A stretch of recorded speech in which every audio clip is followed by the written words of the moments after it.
Meeting will now call to order. Please stand for the pledge of allegiance. Ready, begin. I pledge allegiance to the flag of the United States of America and to the republic for which it stands, one nation, under God, indivisible, with liberty and justice for all.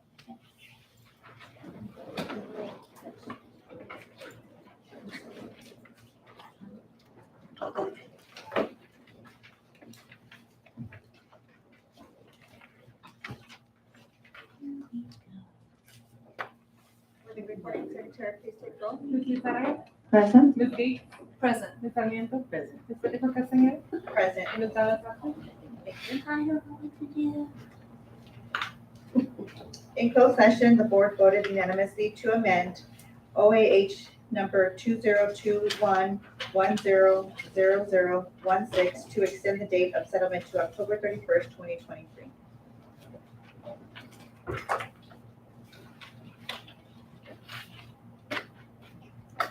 Item 5 is presentations. Item 5A is to introduce and welcome new employees. Hello, good evening. I want to welcome our new employees. I'm going to go ahead and start by calling out the name of the employee and just giving a little description of them. If you wouldn't mind coming on up. The first person is Nancy Garcia, Child Nutrition Services Assistant, Iowa Harbison School. Ms. Garcia worked in the janitorial department for a private company. She holds a certificate in culinary arts from National City Adult Schools. Welcome to the district.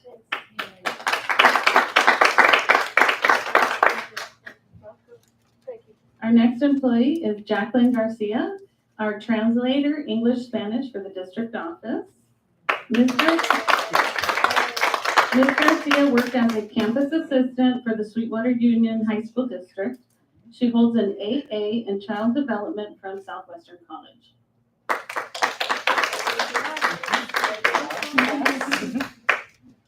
Our last employee, Belen Lopez, Child Nutrition Services Assistant at El Toyon School, is not able to be with us today, but I'll just go ahead and read here a little bit about Ms. Lopez. Has worked as a staff manager for the Medical Center Pharmacy and as a school health assistant for Rady's Children's Hospital and for the McGill School of Success. She holds a certificate in medical assistance from UEI and a patient care assistant certificate from Merritt College. I want to welcome all of our new employees. Thank you. Thank you and welcome to the NSD family. Item 6 is public communications. Public communications provides the public with an opportunity to address the board regarding an item on the agenda or other topic. Anyone wishing to address the board shall submit a request for oral communications card. Cards are available near the entrance to the boardroom and are to be submitted to the recording secretary. A member of the public who wishes to address the board on any such matter is limited to 3 minutes for one matter and up to a maximum of 5 minutes for all matters. There should be a limit of 20 minutes for all matters, for any matter, unless such time limit is waived by the majority vote of the board. Members of the public may not yield any time to other speakers. No board action can be taken. We have one speaker this evening, Marie Rodolfo. Can I have you go to the podium, please?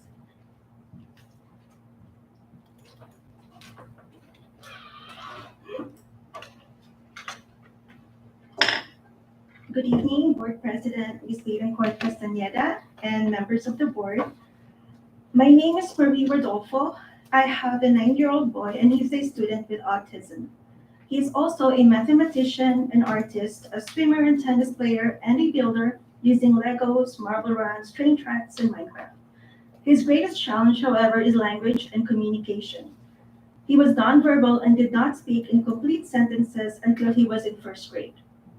So last year, the CDC reported that approximately 1 in 44 children in the US is diagnosed with an autism spectrum disorder, or ASD, according to their 2018 data. It was only 1 in 68 back in 2010. My child became a student here at the district at the age of 3 through the Child Find mandate. The goal of early intervention is to prepare students of special needs to later on have the opportunity to be educated with their non-disabled peers. Congress reauthorized the IDEA, or the Individuals with Disabilities Education Act, in 2004, and most recently amended the IDEA through Public Law 114-95, the Every Student Succeeds Act, in December of 2015. In the law, Congress states, disability is a natural part of the human experience and in no way diminishes the right of individuals to participate in or contribute to society. Improving educational results for children with disabilities is an essential element of our national policy of ensuring equality of opportunity, full participation, independent living, and economic self-sufficiency for individuals with disabilities. Then why, let me ask, are students with disabilities segregated from their non-disabled peers? Our neurodivergent and neurotypical children are both students receiving the same educational experience.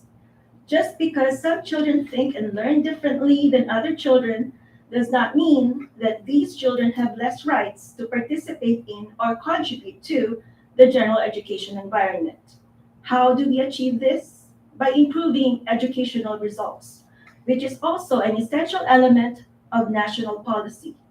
And in order for these children to have equal opportunity, fully participate, achieve independence, and later on economic self-sufficiency, these children need to be educated with their non-disabled peers through a free and appropriate education or FAPE in the least restrictive environment, or LRE. Both children with disabilities and without disabilities become adults with disabilities and without disabilities. They both rely on their education, on us parents and their teachers, to help them navigate adult life and be good citizens.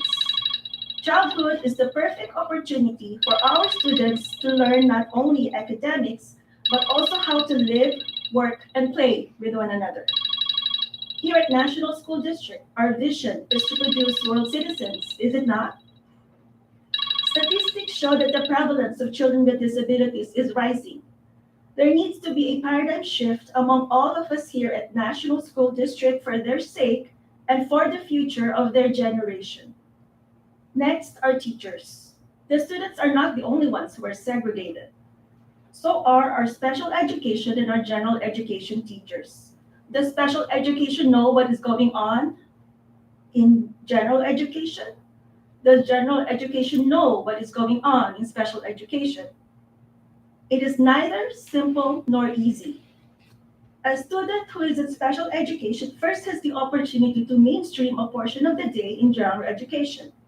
Next comes full transition to general education. And then the child is left to fend for himself.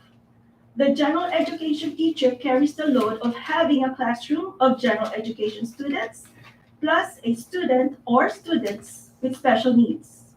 They need more support than a typical peer. Therefore, the teacher tends to spend more time with them. Inclusion is the answer. This drives true collaboration between the special education and the general education teachers. Collaboration is mutually beneficial for both educators, which in turn becomes mutually beneficial for all students. It is no longer about the general education teacher's lesson plans. It is no longer about the special education teacher's caseload. It becomes all about every single student in that class, in that school, and ultimately in our district. Picture this. In the general classroom, it is about what you need to teach the students. In special education, the emphasis is more on how to teach the students. This way, everyone benefits from teacher collaboration. Our children are taught values like kindness and compassion. Some of our students with special needs also have siblings in general education. So what about acceptance? Awareness is not enough. There has to be acceptance. Being unique is not an excuse for them to treat each other differently. It paves the way for learning how to get along with one another, especially outside of the classroom. Inside the classroom, they can be each other's academic partner. What better way for a student to learn a subject matter than to teach it to another kid? What better way to teach ability awareness than for students to experience it firsthand instead of just reading about it in a book? What better way for our students to move on to middle school as well-rounded individuals having been exposed to peers with different abilities? Dr. Thomas Tahir from Harvard Graduate School of Education wrote a book called A Summary of Evidence on Inclusive Education last August of 2016. His research shows that students without disabilities are more comfortable with and more tolerant of differences. They also have increased positive self-esteem and diverse, caring friendships.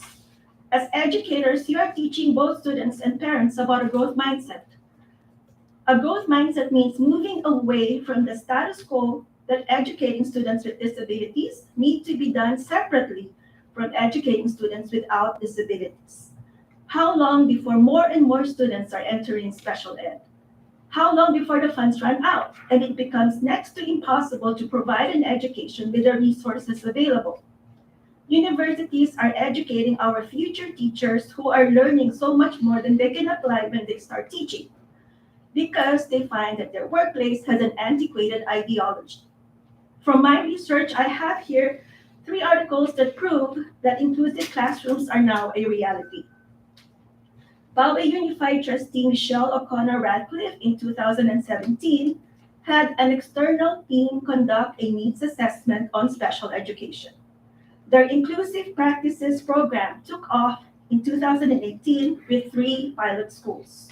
4 years later, in January of this year, they received the Golden Bell Award from the California School Board Association in the special education category. Ms. Rodolfo, I apologize. I have to stop you there, just to remind you, we have 3 minutes for public comment and you're over the 3 minutes, Okay. but we will direct staff to follow up with you, Yes, to be able to better support you. Okay. So, I apologize. It's okay. Because it is important information for us to hear, but we're well over the 3 minutes. Okay. Thank you. So if you have just very quick closing comments, Oh, yes, we can wrap it up and then we can move forward. yes, I want the closing. I'm so sorry for exceeding the time limit. Thank you. Okay, so I was mentioning Greg Mitzel, the Associate Superintendent of their Student Support Services, effective last school year, they eliminated all non-severely handicapped special day classes at their elementary school level. So in closing, I'd like to leave you with this thought. Our core values here at NSD are children first, that is our students of all abilities. Relationships matter, that means all of us, especially all parents and all teachers, for the sake of our children of all abilities. And lastly, the third core value, whatever it takes, that means all of us working together. As they say, it does take a village to raise a child. To the governing board, change has to start somewhere, but change has to start now. Thank you. Thank you.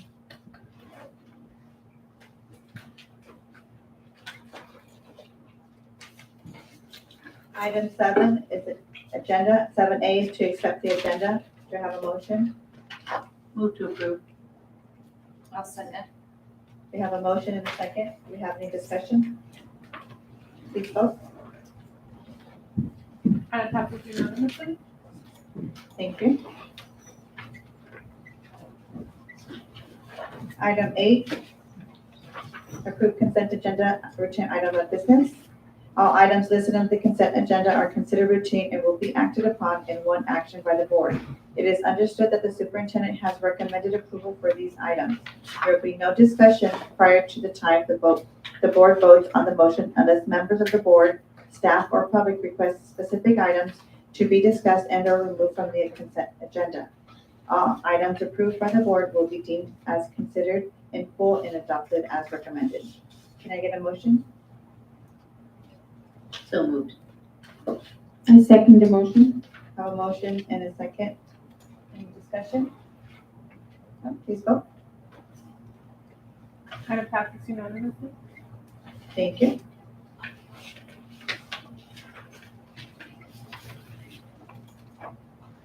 Item 9, general functions. Item 9A is to approve the minutes of the regular board meeting held on August 10, 2022. Can I get a motion? I'll make that motion to approve. I second the motion. I have a motion and a second. Do we have any discussion? None, please vote. Item passes unanimously. Thank you.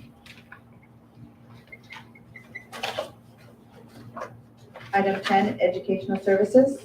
Item 10A is to approve the National School District's adoption instructional materials list. Can I get a motion? I'll make that motion as well. A second? Second. We have a motion and a second, and Dr. Kraft? Yes, I just wanted to bring the board's attention to the 3 items that this item as well as item B and C are all sequentially tied together. These items meet the requirements that are set forth by Williams Act, that is in terms of instructional materials. So you'll see the first item talks about the adoption and the approval again of the board of our instructional materials list. We are also required to conduct a public hearing and then finally adopt the resolution of sufficiency for Williams. Thank you. We have a motion and a second. Do we have any questions? Sorry. Press the button. Okay, this is a curiosity question. Let's just be honest. For the transitional kindergarten, what information can you give us regarding, honestly, curiosity question, regarding the availability of the curriculum that meets California state standards, about the ease of finding it, because this has kind of been in some ways, due to the laws passed down and the changes that have made, it's turned every school district scrambling a bit to meet the needs of our littlest ones, from classroom teachers with the specific credential to meet the needs of our little ones, to toilets for our little ones. So I'm wondering how that has played out for you as you've looked and found appropriate curriculum for our littlest ones as well. So since we already had TK curriculum, TK's classes, we did have a transitional kindergarten standards-based curriculum. The standards were fleshed out and attached to the kinder ones. I do know that the state is working currently to reevaluate those standards, flesh them out a bit more now that we do have universal TK. And we should be seeing that on the horizon. Also cross-content areas, similar to the rest of the grade levels. And as an adult who also is concerned that we push kids too hard too fast, what are just some of your thoughts on how we continue to honor the fact that they're little? So obviously we are, to be compliant, we must put out, teach to the state standards. And so as they come in, the pedagogy or teachers will make determinations based on data and assessment and use appropriate pedagogy to serve the kids. Every classroom, I think, is going to be different as we're dealing with humans. And so I think just as if they've dealt with, kindergarten, they'll be making appropriate adjustments and kind of fleshing out the day to meet the needs of the students, to make sure that we're actively engaged in learning throughout the day, whether it's play-based learning, whether it's socialization. Those are things that our TK teachers already have in play. I mean, we have as I said, we had an established TK and there was wonderful programming. But with some of the changes and the age differences, there'll be adjustments, but of course we'll be working collaboratively with those teams. Thank you. Thank you. Any additional questions? Please vote. Item passes unanimously. Thank you. Item 10B is to conduct a public hearing to discuss the sufficiency of instructional materials in National School District. This hearing is now open. The board will now hear comments from anyone in the members of the public who wish to speak. Do we have any speakers today? Thank you. As part of this hearing, Dr. Kraft, would you like to make a brief statement? I know you just spoke about. Okay. Thank you. Does any members of the board have any questions? Additional questions? This hearing is now closed. Thank you. Item 10C is to adopt resolution number 22-23.12, determining the sufficiency of instructional materials in the National School District. Can I get a motion? Move to adopt. Have a second? Second. We have a motion and a second. Do we have any discussion? Please vote. Madam Clerk, unanimously? Thank you. Item 10D is to approve number CT 3970 with YMCA of San Diego County to provide tutoring services. Can I get a motion? I'll make a motion to approve CT 3970. Second? Second. We have a motion and a second. Do we have any discussion? Please vote.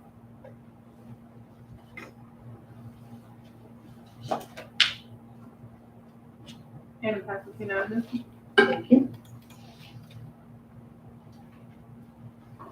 Item 10E is to approve number CT 3971 with Jewish Family Service to provide parent workshops for the National School District. Can I get a motion? So moved. I second the motion. We have a motion and a second. Do we have any discussion? None? Do you have anything on the agenda for this year specifically that you would be, like, focus areas that you would share with us that you're hoping to cover with our parents?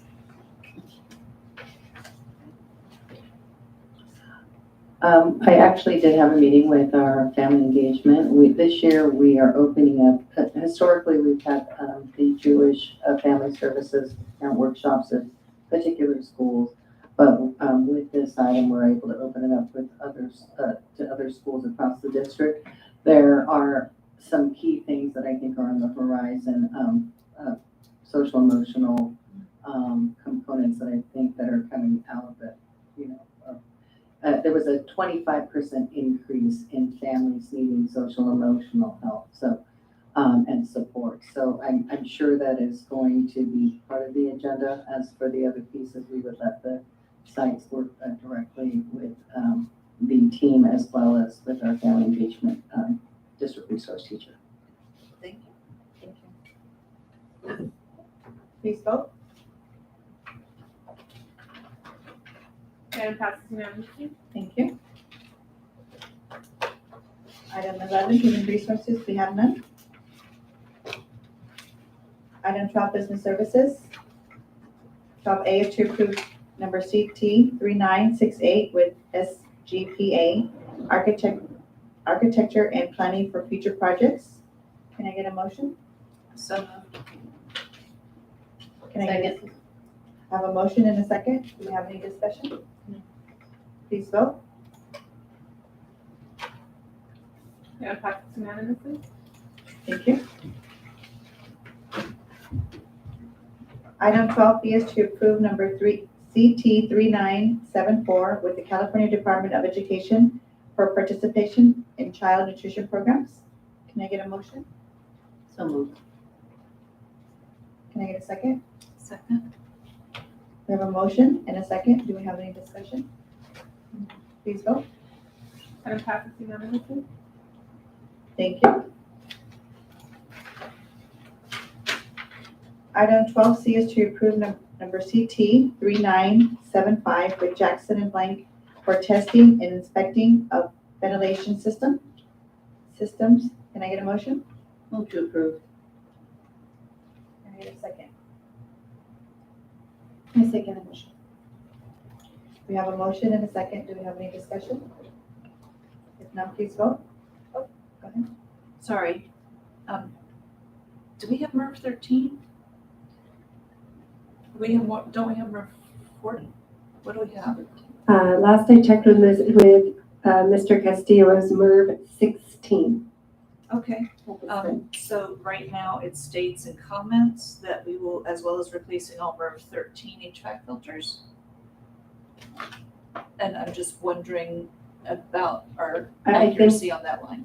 I think we started with MERV 13 and there were still some that were in use, but all the new ones going in are MERV 16. So any existing MERV 13s would be replaced with higher level. Okay. All right, so the replacing could just be that we are boosting our efficacy here. Correct. Okay, all right, thank you. Wouldn't be replacing them with the VR 13s. If the unit is capable of accepting higher level filtration, yes, but otherwise it'd be like for like, so a MERV 13 for a MERV 13. But unless it's capable, because oftentimes if you put a filter that the unit isn't designed for, it will not work. Thank you. I just have a question regarding, I know that this service will be done in the 10 schools that we have listed in here, but there's just a question about the district office is not in the list.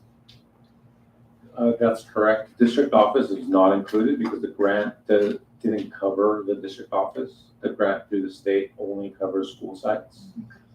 If it's a service that we would want through them, we would have to contract separately. Okay. But also we do have in-house, because this is 10 school sites, it's basically every unit at a school site. Whereas the district office, we do have our internal staff that does service our HVAC units. There's regardless the age of the ventilators currently in place, right? Because some of them already installed like a couple of years ago, 10 years ago. So that's, the inspection should be done regardless, right? Correct. It'll be every single unit at every school site. All right, thank you. And this is not the whole unit, it's just replacing the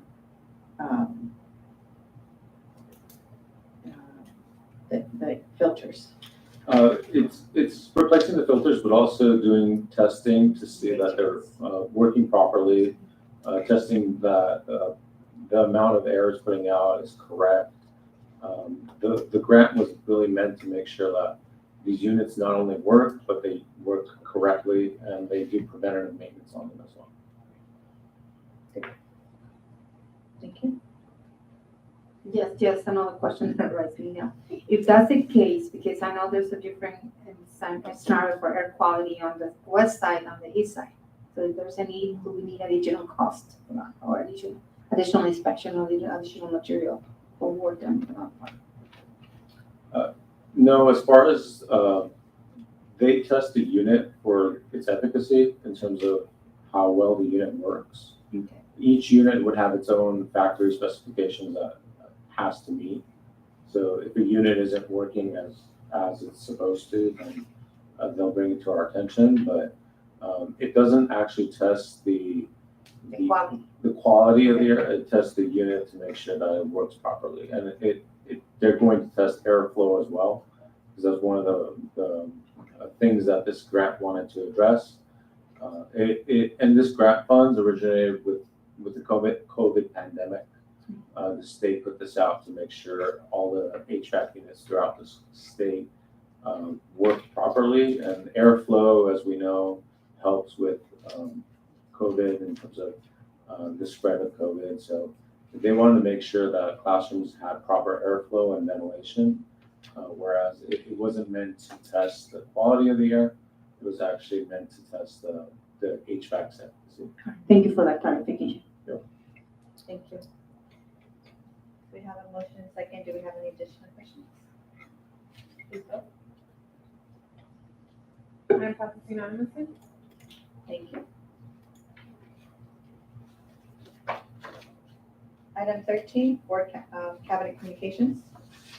Ms. Lisa Vega. I would like to say thank you very much for being so proactive and advocate is a blessing enough to work with such a teamwork of 4 members here, my fellow ladies here. They're doing an outstanding job in deciding very trustful information. That's beautiful. And I would like to wish a happy birthday to our birthday boy today. He's supposed to get a day off, a night off, but he didn't. He's here with us. And I would like to be recognizing the transportation department is doing an outstanding job on transporting our kids. And a big shout out to them. And we usually don't recognize them, but we know about how valuable they are. Thank you so much, and I wish everybody a good night. Thank you. Ms. Gates? Now, Mr. Evanesians is our birthday celebrant. We want to spend more time with you, so settle in. I've got about an hour worth of, no, I'm kidding. Birthday. No, and welcome to our new employees. Thank you very much for joining us and working on behalf of our students. It is always a joy to have other people come along and just frankly love on our kids. I want to also thank Mr. Rodolfo for coming and speaking and sharing your heart and your concerns. A universal TK. I have to figure out a time where I can take off of work so that I can come over here and go to school again and just see what, I'm very excited to see what's going on with our littlest ones. I really am. What imaginations our teachers have to have. And also just honestly, I'm thankful for those of you who take on those little tiny ones and their tears on a regular basis when they don't understand why they're being dropped off at school, and that's new and exciting and scary all at the same time. And thank you for working with them. I got to go on an Olivewood Gardens tour. If you haven't been over there, I believe that you'll do that pretty often. If you get to go on an Olivewood Gardens tour and you're in this community, if you pay attention to their website, it's really very cool. And they brag on our students and what they're doing. So take advantage of that. And then last, I'm doing the mom thing. My baby's going to college on Friday. But it's that crossover mom thing. That baby is a product of National School District. So, yay. Yes.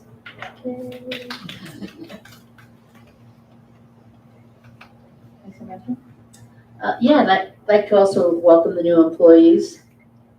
And along with that, I don't know if this is a mom thing or a board member thing, I noticed in the Jewish Family Services Memorandum of Understanding, they specify working with qualified employees with a clear TB test and background check.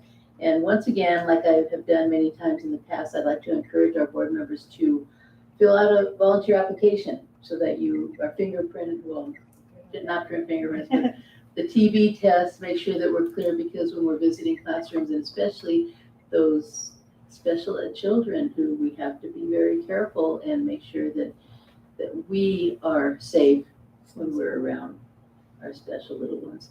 So that's my rant for the year. Thank you. Go ahead. Mr. Birthday Boy Evanesians?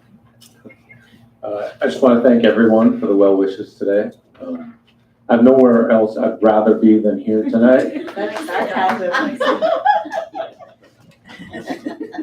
But also, we had a visit of Olivewood Elementary yesterday. Had a great time. Got to visit a TK class again.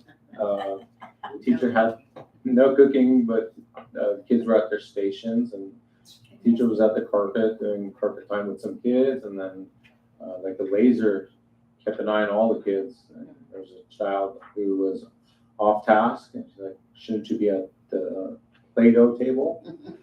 Immediately went back to the Play-Doh table. So had a great time. Thank you for the visit. And also there's a new marquee at Olivewood Elementary School. So if you get a chance, go take a look at it.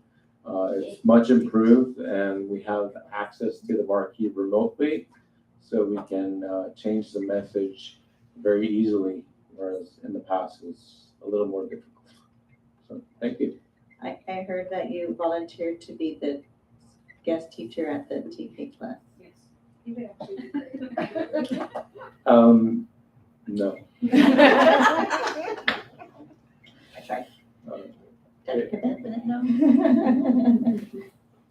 I just want to say thank you to Dr. Tim Baird for running our department for the last 2 months. His leadership has been fantastic, and he really did a great job filling so many positions in such a short amount of time and getting to know the staff and the district and all of that. He just did a wonderful job, and I'm so grateful that I have him to learn from and follow him. So I appreciate him.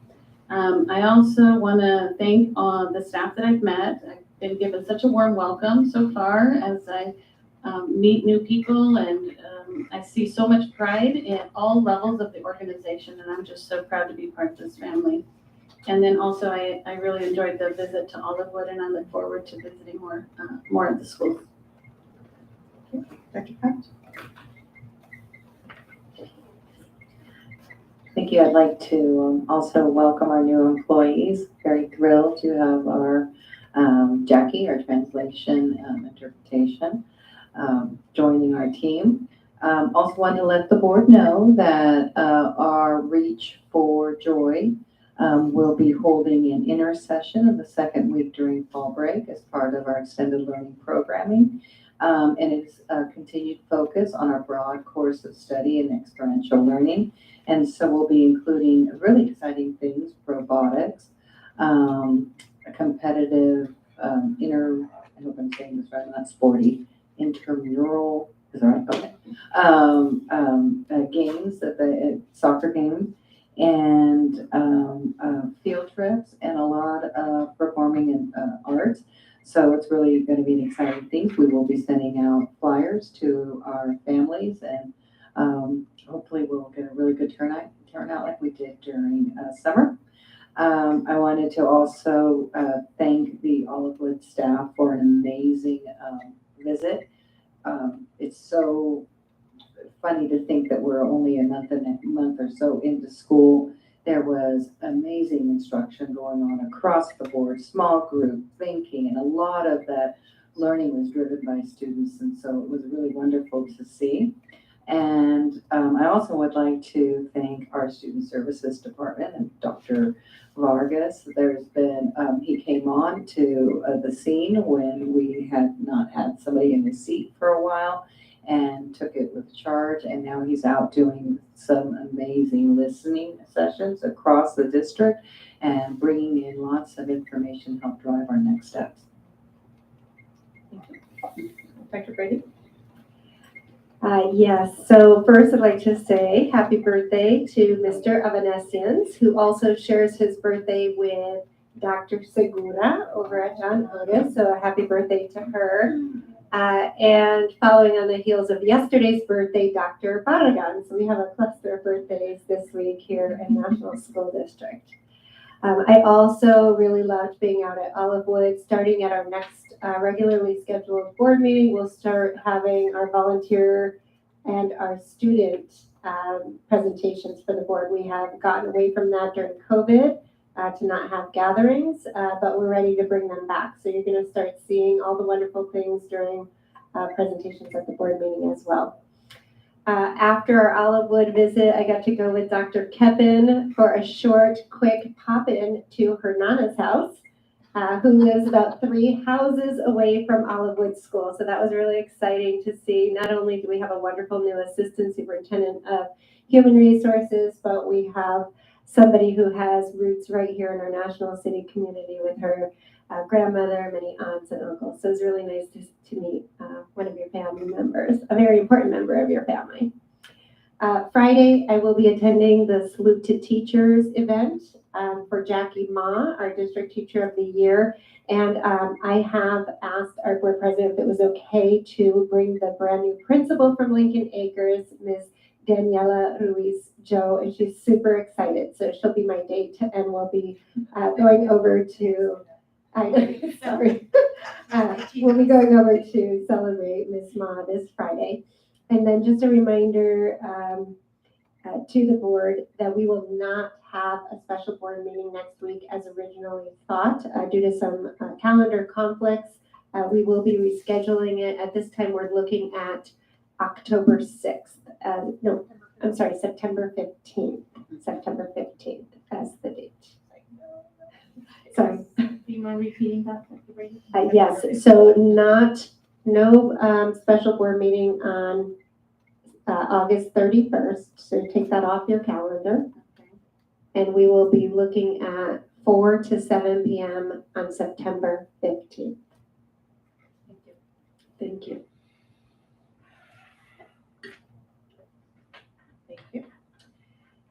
First, I would like to just thank Ms. Rodolfo for being here and sharing her comments, and just want to make sure staff follows up with her. It's very important that we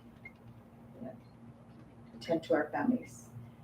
Wanted to welcome our new employees, again, to our NSD family, and to thank Dr. Baird for all of his work. I know we've said this already, but thank you, Dr. Brady, for bringing him on board with us to assist in the transition, because he has definitely been an asset, and we can try to find something for him to do. I don't know.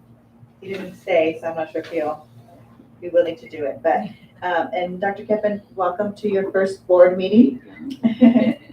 Looking forward to working with you for many more years. And wanted to wish Eric a happy 21st birthday again. I think we keep celebrating that same year, but that's okay.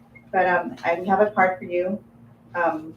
We saved it for the end because there are some comments in there that would have had you running out. So you have to read it after we adjourn. But I just wanted to wish you happy birthday and thank you for sticking around. And also, doing the mom thing, happy 20th birthday to my middle child, Ernie. He celebrates his birthday, I know, right? It's hard to say. Yes, he celebrates on Tuesday the 30th. So I can't believe I have a 20-year-old. I have a 22-year-old too, but that he's 20. But he's one of my babies, but I just want to wish him a happy birthday. So with that, I'd like to adjourn, and everybody have a wonderful night. Thank you. No,